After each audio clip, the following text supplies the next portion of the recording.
Now, if you don't want to stay outdoors, don't worry. There are also indoor activities specifically targeted for this time of the year. Yim Yoonhee joins us today with some of those cultural events. Good afternoon, Yoonhee. Good afternoon. Right, so we just saw with so much going on outdoors, it's worth it to kind of mention that there are indoor activities still taking place. So today I have a few plays that have recently kicked off here in the capital, so take a look. Instead of heading to the movie theaters this fall, there is always the option of live performances. And at the Soohyunjae Theater, a few familiar faces make an appearance. Veteran actors, usually seen on the TV screen, bring decades of experience to the cast of On Golden Pond. Even though this is the talk of the elderly, anyone can come watch the performance and understand what we're saying. These are everyday sentiments we are talking about. On Golden Pond is a story about an elderly couple who return year after year to the Golden Pond and are joined one year by their daughter and her family. Through their time together, the families bond both on stage and in the audience. Watching, I realized that like the main elderly character, I wanted to live life with no regrets. The play was very meaningful and left me in high spirits. Eventually, children will move on, and the only one left will be your spouse. When I go home today, I think I'll be especially grateful for my husband.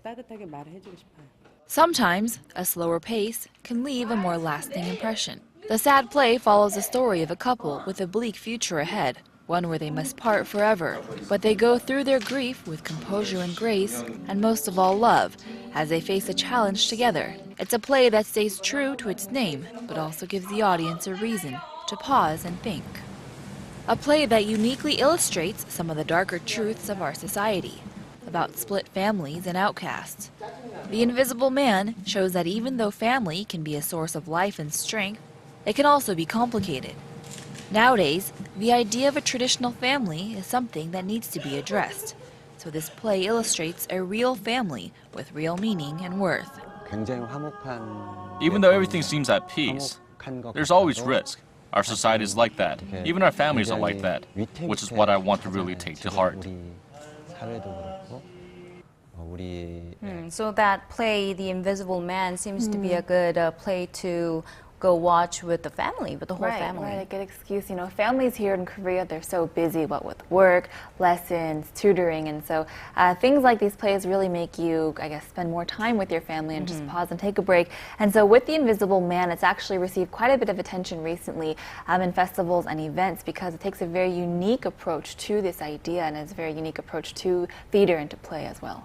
And we saw many familiar faces in the plays as well. And I'm a huge fan of veteran actor Lee Soon-jae, and he's usually known to be he's usually known to not accept roles that are double cast, but you were telling me earlier that in that play the role is double cast. So Lee Soon-jae, as well as the other people involved, they're very busy actors, lots of things on their plate. So with this, he said that he did have to take on a role that is double casted, but at the same time, he said he regrets that because you have to really consider the chemistry that's involved, and so when you're constantly switching partners, it really does change the atmosphere. And so although he loves the performance, loves the play, he said he'd prefer not to be double casted. But a really good performance to go check out. It's a very famous play by a very famous playwright, and so very famous actors as well, and so a very good done. All right, so one play not to miss this autumn. All right, thank you, Yoonhee, for today's report. My pleasure.